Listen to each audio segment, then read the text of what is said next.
The story begins when we see someone floating through an odd space, tired and in pain, but afraid to take one step further into the light. This person is then reincarnated into a mystical world in the form of a baby, at a temple. He still has memories from his previous life, but they are distant and vague. He sees three scary and powerful looking beings around him, a skeleton, a mummy, and a specter. So he cries violently as he is terrified, thinking they're going to kill him. However, they end up raising and caring for him. They gave him the name Will, and when he turns 6 months old, he can now generally understand the language of this world, although he can't speak yet. The mummy takes him outside the temple for the first time, where Will begins to cry because the outside world is so beautiful. At first, he thought he was in hell being punished after living such a hopelessly vague life, but realizes he was wrong. This is no punishment, but the grace of God. By the time he was 3 years old, he was already able to read and write like an adult. The specter, whose name is Gus, teaches him the history of this world and the knowledge of magic. Will finds Gus to be a little eccentric and overbearing, but smarter than anyone else he'd met. Gus teaches Will the power of words. He explains that these words, whether spoken or written, have power. For example, if you write the word ignis, it defines the existence of fire, but when followed by the word irasure, the fire is extinguished. The mummy then takes Will to a room where there are several statues of the gods they worship. The god of justice and lightning, called Volt, the Earth Mother, called Mater, and the god of fire and technology, called Blaze. There are a few more, but one statue in particular catches his attention, the goddess of light, called Gracefeel, who is the child of the lightning god Volt and Earth Mother Mater. The mummy, whose name is Mary, explains that the Earth Mother Mater is the god of child rearing and the bounties of the earth. Therefore, she feels that Mater is the most important goddess, adding that she is particularly revered by people in rural areas. Will asks Mary if she prays to the Earth Mother every day, but she avoids the question by telling him it's time to eat. At dinner, the skeleton, called Blood, tells Will that when he's a bit older, he'll teach him how to hunt. However, Gus wants Will to focus on learning magic first, saying that he might be just as much a genius as him. Blood unruly says, "What if he grows up to be an old miser with an oversized brain, like you?" Will acknowledges that Blood looks scary, but likes him because he keeps things lively and friendly. Mary always brings Will some bread with meals, so he asks her where she gets it from, but she tells him it's a secret. The three of them keep many secrets, like why they live here, why are there no other humans apart from Will, and why are they undead. Will has never met anyone but the three of them since he was born. He has so many questions, but can't bring himself to ask them, because he's keeping a secret from them himself, that he is a human with memories of his previous life. When Will is a little older, he undergoes arduous training with Blood. He says, "We gotta build your muscle and stamina first, as skills are useless without the muscle to back them up."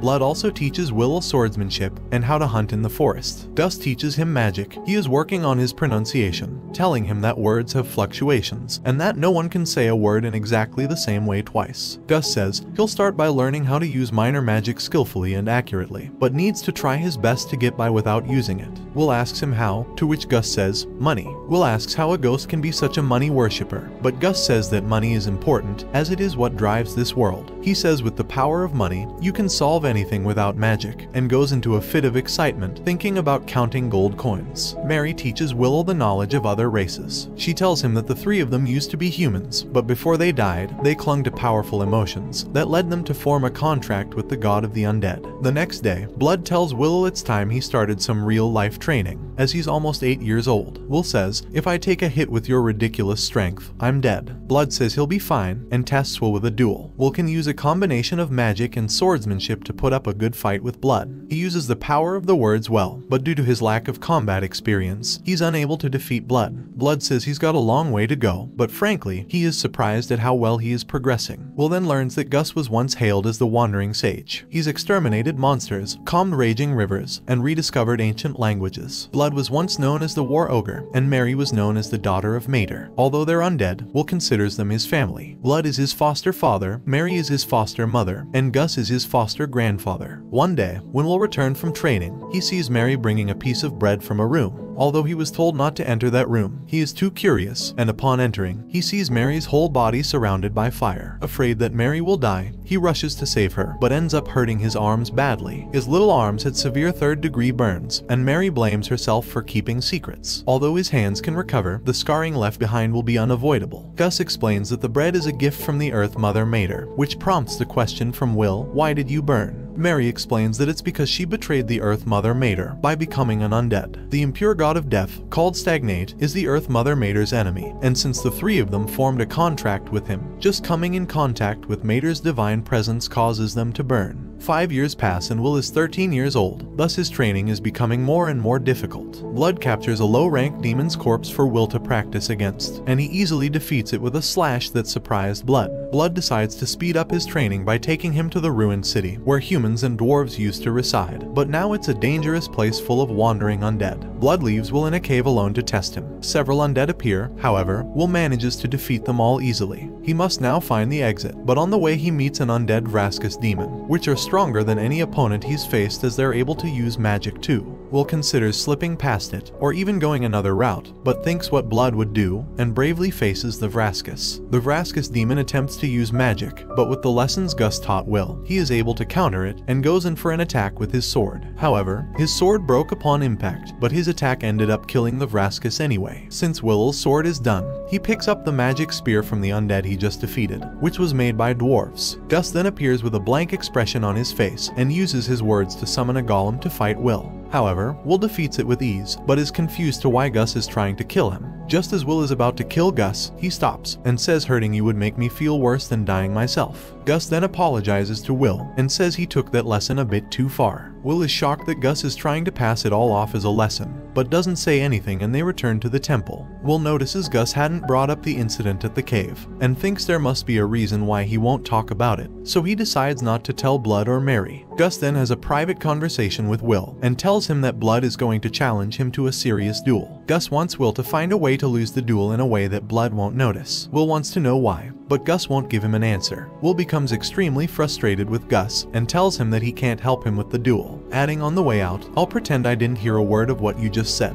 Will runs to the room with the statues of the gods, where Mary reveals that Blood worships the god of fire, Blaze, and Gus worships the wind god, called Whirl. Blood swore to Blaze that he would train every day and grow strong. On the other hand, Mary told Mater that she would live in a way that would honor her will. Mary tells Will that Gus swore to the wind god that he would do as he pleased and enjoy life, as he hates being bound by anything. Years later, we see that Will has grown quite a bit. It is the evening and he has just finished training with Blood. Blood brings some alcohol he made himself for them to drink, and after they get drunk together, Blood suggests they take a little peek at Mary while she's changing. While they're spying on her, Will trips and opens the door. Mary asks Blood what the hell he gave Will to drink, and Blood avoids it by saying we were just gonna have a little peek while you changed. Will says I told him we shouldn't. However, a rather unholy Mary slaps him into next week. The following day, Blood intensely spars with Will. He is like a storm with his attacks, so Will is finding it hard to get in a strike without being hit. Will then pulls out an epic move, using his shield to block Blood's sword so he can use it as a ramp to take him down. Just when Will was about to strike, Blood throws him away like a plastic bag. Will concedes, and Blood says having no muscles really is a disadvantage. Blood then gives Will a surprise gift, the most powerful of all the demon blades he owns. Will is confused, because he didn't even win, but Blood explains that it's to mark his new independence. The sword is called Overeater, and if a living being is cut with this blade, its wielder recovers life force with each cut. He also says that the more he uses it, the more dependent he'll become, until he's so weak that there's nothing left of him, and that's probably part of what makes it a demon blade. Now Will is old enough, Mary and Blood decide to tell him the secrets about the king among demon kings, who tried to conquer their continent. About 200 years ago, the demon kings led a great uprising. An army of countless demons invaded the continent, so the place was crawling with demon kings and generals. These swarms of demons offered up massive amounts of flesh and blood, in a number of great rituals to their deity, the god of dimensions. The High King went on a rampage in their continent, and Blood explains that his nicknames don't even come close to the truth, adding that his abilities were absolutely insane. He could turn any blood he shed into soldiers, and any flesh cut from his body into commanders, in unlimited amounts. In other words, he made demons from his own flesh and blood. Only blades can harm him. Arrows and magic wouldn't even leave a mark. Blood says his weapon of choice was Overeater, which shocks Will. Mary explains that eventually, he came to be called the High King, meaning the king of all kings. Blood says that even with the help of Gus's magic and Mary's blessing, he was no match for the High King. And because he is an undead, he can't grow, therefore his sword skills can't improve any further. Since they couldn't kill the High King, Mary and Gus placed a seal on him, and the High King was sealed deep beneath this land.